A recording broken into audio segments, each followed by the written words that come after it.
Well, the White House reports President Donald Trump ordered his aides to warn the Qataris of the impending strike as it unfolded.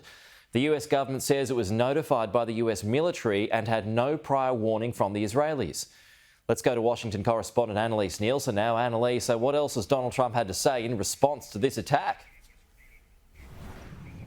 Well, look, he's posted on Truth Social a short time ago, essentially echoing exactly what Karoline Leavitt said in the press briefing earlier today. The US press secretary told reporters that this wasn't an attack that the US was aware of ahead of time, that there was no kind of collusion, and that the US government found out when the US military notified the White House.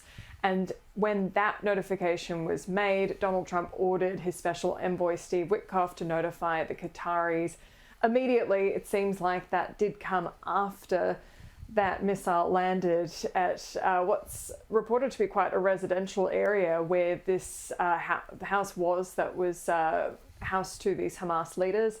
The Americans have taken the somewhat unusual step of condemning Israel in this instance. The Trump administration was notified by the United States military that as Israel was attacking Hamas, which very unfortunately was located in a section of Doha, the capital of Qatar. Unilaterally bombing inside Qatar, a sovereign nation and close ally of the United States that is working very hard and bravely taking risks with us to broker peace, does not advance Israel or America's goals. However, eliminating Hamas, who have profited off the misery of those living in Gaza, is a worthy goal.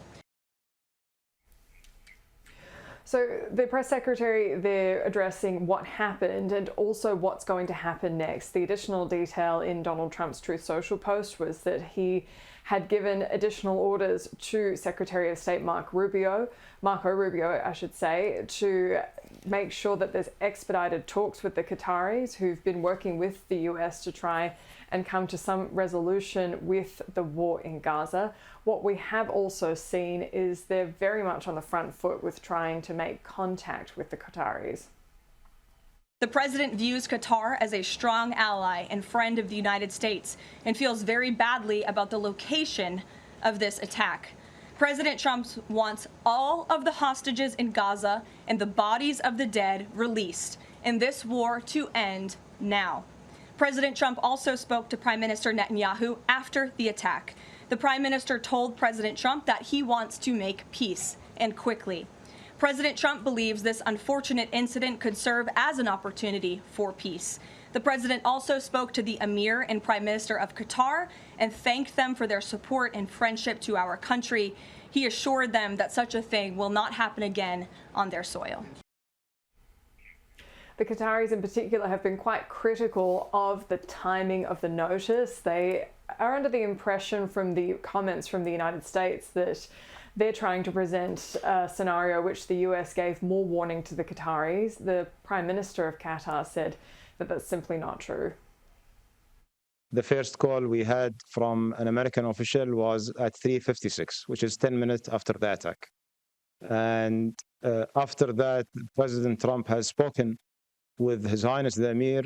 He condemned the attack, and the U.S. government position that they have no knowledge about the attack nor any coordination about it until it started to happen.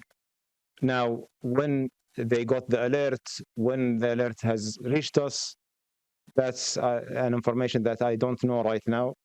What I know that the official channels that we have with the U.S.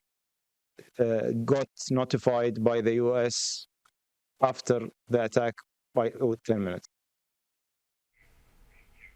Pete, the other question asked in the White House press briefing was, how did the US military know that this strike was about to happen? Was it their own intelligence observing what was happening, or were they warned by the Israeli military? And Karoline Leavitt said she didn't have any information to speak to that, which is a diplomatic way of saying I don't know or I don't want to answer.